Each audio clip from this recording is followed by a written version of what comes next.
Hey, I'm right here, okay? You're not alone. Look at me. It's too tight. It's too tight. Please. I just want to go home. Please. One thing I'll never understand, like to this day, I don't understand how people can put themselves into seriously dangerous situations on purpose because they're looking for a fucking thrill. In my mind, I would just never do that.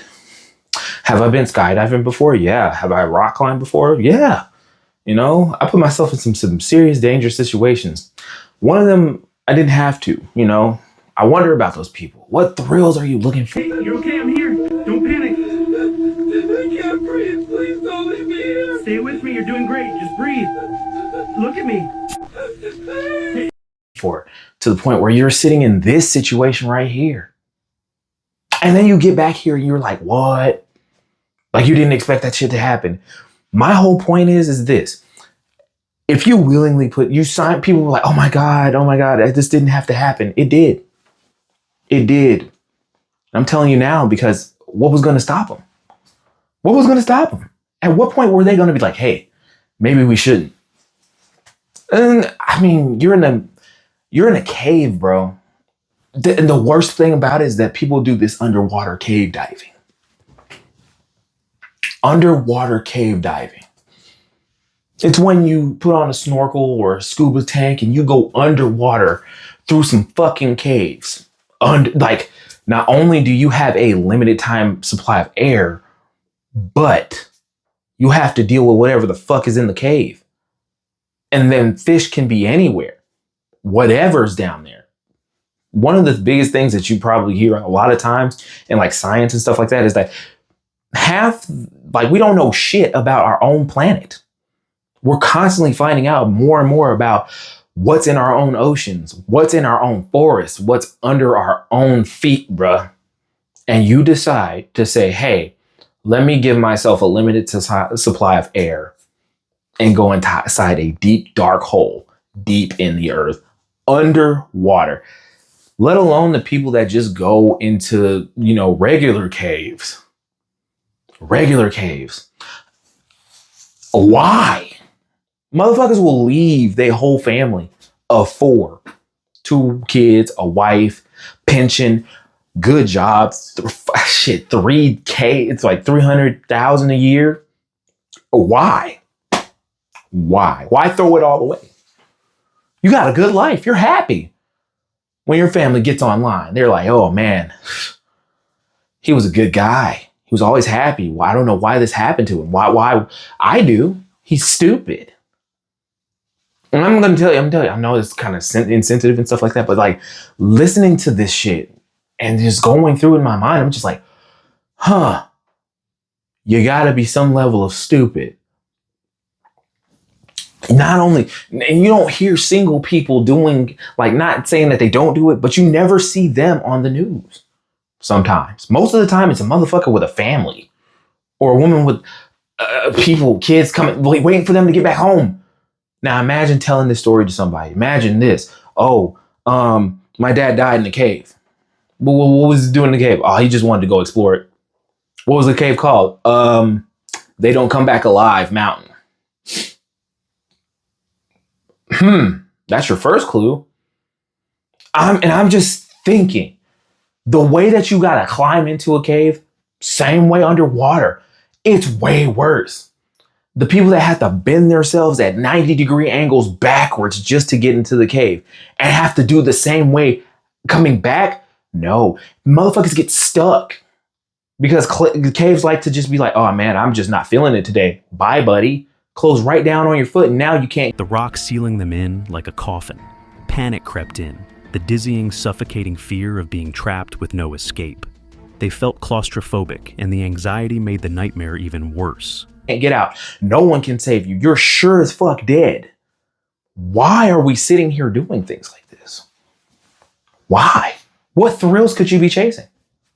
That's just like hopping out to the forest with nothing but like a lighter and calling it a day. That's enough thrill for me. At least I have some sort of way of getting back. I have a chance, but you literally put yourself into like damn near a 5% chance of survival. And for what? I've been addicted to these stories. Shout out to, I don't even remember the channel, but I've been watching these stories about cave incidents and stuff like that. And I'd be like, yo, probably not the best thing to do. Would I want to go explore a cave? Yeah. There's one in San Marcos. I can go over there. San Marcos, Texas. Right after New Braunfels. They got a cave. That's structured. I can probably, it's a public place. Motherfuckers will go into places that they're not supposed to be in just because they want to say, oh yeah, I'm done it. Yeah, I did that. Motherfuckers will go into a cave and they say, oh, this one's off limits for experienced ones or extremely dangerous, and be like, yeah, I want to go in there. Let me go uncharted. Like the prime example, the movie Descent. The whole movie would have been over had they just went to the cave that they were supposed to go to. But no, homegirl wanted to be like, oh, we can discover some shit ourselves. My thing in that movie, I think that was like a plot device so that she could get rid of homegirl. So the homegirl could be with, her husband because they was fucking anyway. But like, yo, you don't know what's in there. But yet you drug your friends, your idea, drug all of your friends into this situation. And now we're like, oh man, fuck, now we're getting our asses ate by albino cave dwellers, subterranean humans. But this is the situation that we're in. This is what you decide to do. This is what you said, called me up for. Hey, we gotta go cave diving. When my homeboy called me and said, hey, for my birthday, we're going skydiving, I was like, fuck no. Never in my life. I had a chance to turn back. A chance. But I didn't. I went skydiving. It was the most fun I've ever had. Would not do it again unless my wife wanted to do it. My wife doesn't even want to do it. She wants to go ziplining. Hell, that shit's even dangerous. But fuck. You weren't even getting paid to do this. You were doing this shit for free. And recognition. Like, yeah, we did it. Okay, some pictures on your wall. Right there. You see that, son? I went into the devil's anus and survived. Pretty good time. We lost a friend, Ted. His wife is mad at me and never wants me to talk to him. My brother is gone. My parents don't want to speak to me because I'm the one that dragged him into this situation. And now, good memories. Had to be life flighted out of there because we ran out of oxygen because we hit a CO2 patch underground and lost a lot of air. That was the reason why everybody fucking died in the first place. But yet somehow I made it to tell this story. You should be in jail. As soon as you pick up the phone to call anybody to go do this bullshit, you should be in jail. Hell, and then what's even more crazy, and I'm going to rant about this even more, that people will go do this and don't tell anybody where they've gone. They won't tell no one where they're going, how to find them, where to find them. And you mean to tell me like this shit is wild. This shit is wild. They don't know where to even fucking look for you, bruh. You set yourself up for failure. You have to be like on some sort of self-delusion like type shit. You have to be on that because if you, 1, cave diving is dangerous. 2, don't tell anybody where you are. Hell, the worst thing you could do is not have everything you need, like equipment wise. Second thing to do, you don't have enough fucking batteries. You have no way to call anybody. And it just keeps getting worse from there. You go into a cave that nobody's been in. You go into a cave that you're not supposed to be in. You go into a cave that nobody knows where it's at, buddy. You keep it going. The problems keep stacking themselves. I do not want to do anything that does that type of shit unless I'm getting paid for it. Unless I'm getting a stack.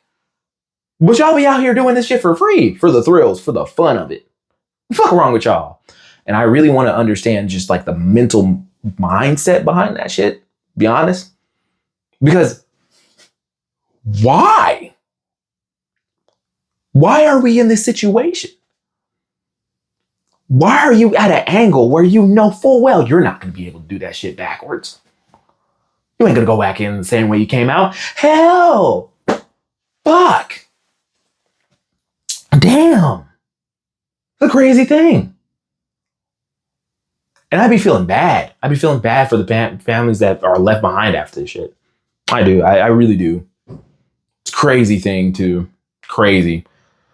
But at the end of the day, I hope it was worth it. I hope the thrills and chills were worth it, because at the same time now, you didn't even have life insurance, buddy. And now we're in this situation. You didn't even have any life insurance. Now your family's got to pay for you to get life flighted out there. Hell, you know what happens most of the time when they can't get you? They cement off the cave. They fill it with cement. Not cement. Your ass ain't coming out. You stuck in the ground where you were at because you made a foolish choice. How do you feel? Do you feel good about that? I don't. I don't. Let one of my siblings decide to do some shit like this. Let them. Camping is different. It's kind of controlled. You know, you're on the path. You're on a campground. Hopefully you're not, outdoor boys in it. That sad sack. I'm glad that his channel is alive because it speaks to a person like me, but I just want to say this. I couldn't drag my kids there. I couldn't do it. Like, I have 3 kids. I love them all. I want them all to come back the same way they left. And that situation, like, there has been times where he's just been out with them kids. And of course he knows what he's doing. Yeah, great dad. But like, damn, the danger goes up. There was one video of his where wolves were circling their camp. And he wakes up his kids like, yo, this is so cool. Like, no, dad. If I was him, like, no, dad. No. This is terrifying. The fuck's wrong with you? Mom, shit. Imagine his wife being scared like the entire time. She's just waiting for both of them to come home. Hell, just him. God, the Outdoor Boys was just an era. I applaud them for doing what the fuck they're doing. Good job, guys. But the people that aren't them, the people that just want thrills, probably ride a roller coaster. Go see a scary movie. VR is a cool thing. Invest in that. You'll come back alive. I wouldn't recommend it. It's worse if you go underwater to do it. But you're not coming back. I'm just going to put you on you're going to have an expiration date if you keep going the way that you're going. And as much as oh man, so cool. It's a dream of yours, right? To be in life-threatening situations. Gets the adrenaline pumping. Go running, you jackass. God, man, this is so wild that people go out there and do stuff like this. Yeah. Anyway, I'll be streaming on Twitch and stuff. Bye. By this time, John's legs were in excruciating pain. A rope had been tied around his legs for hours as rescuers tried various methods to help him out. They were completely blue and had no discernible pulse. Yet each tug had him call out to stop as his nerves were ultra-sensitive at this point. They paused to give him a moment to gather himself, and then tried again. It seemed to be working. John was finally being pulled up out of this hole. He was raised enough for Ryan to look down to make actual eye contact with him, and pass down a tube to drink Gatorade. This effort was extremely slow going, and they were all exhausted from the difficult effort. Ryan was squeezed in a tunnel just 12 inches high, and had his head near John's legs as they worked him slowly out of the tight 10-inch fissure. Although they were making some progress in lifting him up, they were no closer to getting him out. His legs were hitting the low ceiling above his tunnel, and twisting them into the passage was impossible. He had no control over his legs now, after 19 hours upside down. Without his help to delicately bend his knees to the side, they were strongly considering breaking his legs to get him back into the passage, because time was running out for John. Then, in a sudden moment of blinding pain, Ryan blacked out. When he came to, he was bleeding heavily and confused. The rope, holding the pulley to a natural arch section in the cave, broke and whipped the carabiner and pulley directly into Ryan's face. He suffered damage to his face, lip, and tongue, as well as a concussion. He had to get out of there quickly.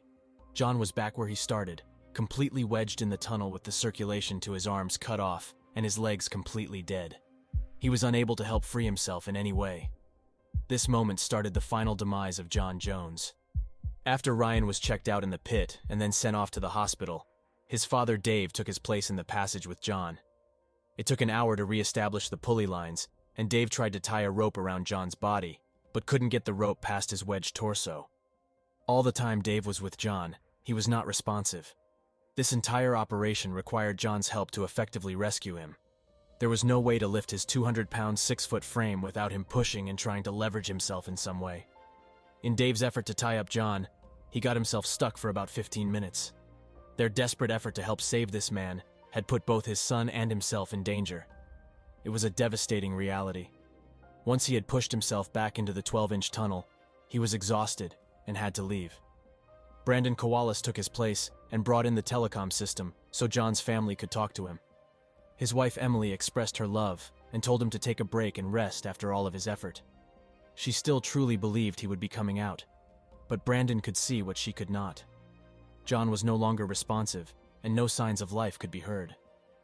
Over the previous several hours, Ryan reported the gurgling breaths that John was struggling with. Now, there was silence. The rescue team gathered in the pit area inside the cave and discussed the situation. It was determined that a medical professional would need to confirm that he had actually passed. A paramedic was sent into the tight section to confirm what was suspected. At 11:56 on Wednesday, November 25th, John Jones was pronounced dead. The rescue teams worked for 24 hours straight to try to free John, but it was just not possible with his upside-down position. The clock was ticking, and he just ran out of time. John survived an extraordinary 27 hours in an inverted position, which is 3 times longer than what was predicted as possible. The 6 rescue personnel who actually reached John in that rocky prison were truly heroic. They willfully placed themselves in a portion of the cave that was unmapped with many known risks. They were selfless in their efforts, maintained a calm demeanor, and never gave up on a seemingly impossible rescue. After they determined that recovering the body would be impossible, John was left to rest in the Ed's Push section of the Nutty Putty Cave for eternity. The entire cave system was closed off with concrete, never to be explored again. A plaque was placed there to commemorate the life of John Jones.